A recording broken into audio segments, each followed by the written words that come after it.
تدريب خاصة للاعب فريق الرجاء الرياضي البيضاوي صابر بوقريب بعد الإصابة التي لاحقته في مباراة شباب حد السوال، حيث أصيب اللاعب ولم يشارك في المباراة الماضية ضد فريق الجيش الملكي التي انتهت بالتعادل.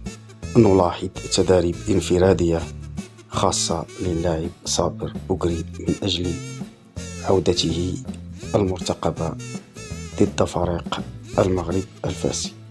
نتمنى عودة موفقة للاعب الرجاء، وهو لاعب مهم في تركيبة النسور سواء هذا الموسم، ونتمنى أن يستمر صابر بوقريب مع الفريق الرجاء البيضاوي الموسم المقبل ويمدد عقده رفقة العالم.